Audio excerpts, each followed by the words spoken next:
अगर आप भी घर बनाने वाले हैं तो आपको ये 5 बातें पता होना बेहद ज़रूरी है, जो कि आगे मैं आपको बताने वाला हूँ। अगर ये बातें आपको पता रहता है तो आपका जो घर बनने वाला है वह सही रेट में, सही समय पर और सही क्वालिटी के साथ आपका घर बनकर तैयार हो जाएगा। तो चलिए देखते हैं कौन से वे 5 बातें जो कि घर बनाने से पहले हमारे को बेहद ज़रूरी है, जो कि हमारे को पता होना ही चाहिए।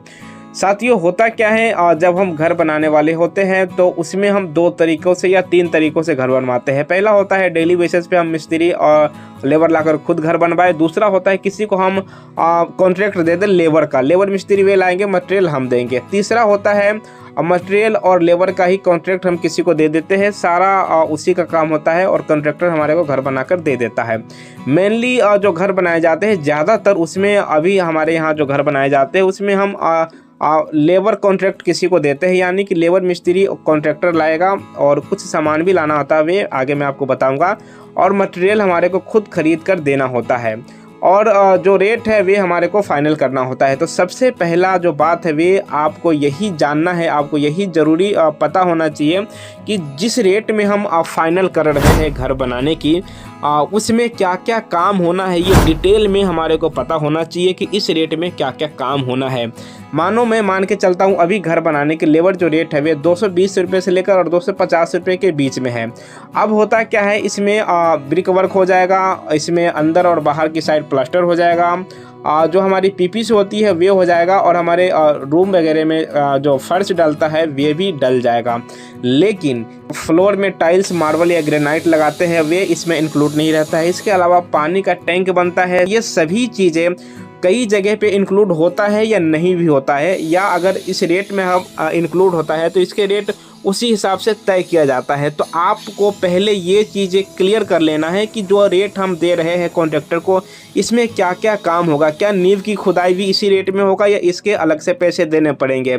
इसके बाद बैक फिलिंग जो होता है हमारे जो प्लिंथ लेवल तक जो बीम डलता है, उसके बाद बैक फिलिंग जो मिट्टी या जो हमारे सेंड भरना होता है, तो क्या वे भी इसी रेट में होगा या अलग से उसके पैसे लगेंगे। तो ये सभी चीज़ें क्लियर कट में हमारे को पता होना चाहिए। ये है पहला बात जो हमारे को पता होना चाहिए।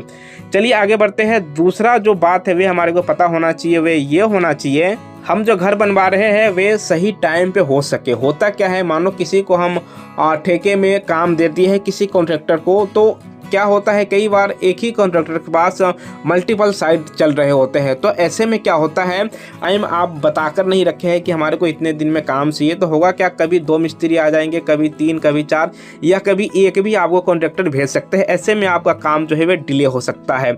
और मोस्टली जो लोग काम कॉन्ट्रैक्टर को देते ही इसीलिए है कि सही समय पर सही काम हो सके। तो आपको जो आपके घर बनने वाले उसके टाइमिंग का भी आपको पहले ही डिस्कशन कर लेना है। तीसरा जो बात हमारे को ध्यान रखना है वे ये रखना है कि हमारे जो वर्क है उससे किसी भी प्रकार के कॉम्प्रोमाइज़ ना हो और जो भी हम वर्क करवाने वाले हैं उसमें अच्छे क्वालिटी का जो मटेरियल है वे लग सके। क्योंकि हम सिर्फ लेबर का कॉन्ट्रैक्ट दे रखे हैं तो मटेरियल ऑब्वियसली हमारे को ही लाना है। तो आप ये आपको ध्यान रखना है कि कहीं से भी आपके जो मोटार बन रहे हैं या किसी प्रकार के ब्रिक वगैरह लग रहा है, इनमें कोताही ना बरता जाए, मतलब कि अच्छे क्वालिटी के साथ काम हो। इसके अलावा चौथा जो बात हमारे को ध्यान रखना है वे रखना है पेमेंट का। जी हाँ साथियों, पेमेंट में काफ़ी इशू आते हैं। कई बार कॉन्ट्रैक्टर और मकान मालिक में जो अनबन होते हैं इसी के वजह से होते हैं। तो ये सभी चीज़ें आपको पहले ही क्लियर करना है कि हमारे डीपीसी पे कितने पैसे देने हैं, हमारे जो स्लैब लेवल तक ब्रिक वर्क होगा वहाँ पे कितना देना है, स्लैब कास्टिंग पे कितने देने हैं, या जो हमारे प्लास्टर वर्क होगा इसमें कितने रुपये देना है।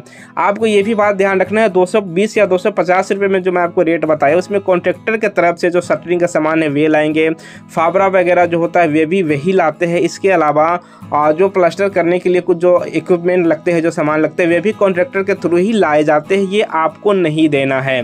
इसके बाद लास्ट और 5वां जो बात हमारे को ध्यान रखना है वे ये रखना है साथियों, एक प्रॉपर स्टाम्प पेपर के ऊपर एग्रीमेंट करवाना है दोनों पार्टी की सहमति से कि कौन कौन काम होने हैं, क्या रेट है, पेमेंट मेथड क्या है, ये सभी चीज़ों का एक एग्रीमेंट बनाना है, जिससे कि बाद में किसी भी प्रकार के मन मुटाव ना हो और किसी भी प्रकार के झगड़े लड़ाई के बिना ही जो भी वर्क है वे अच्छे तरीके से कंप्लीट हो सके।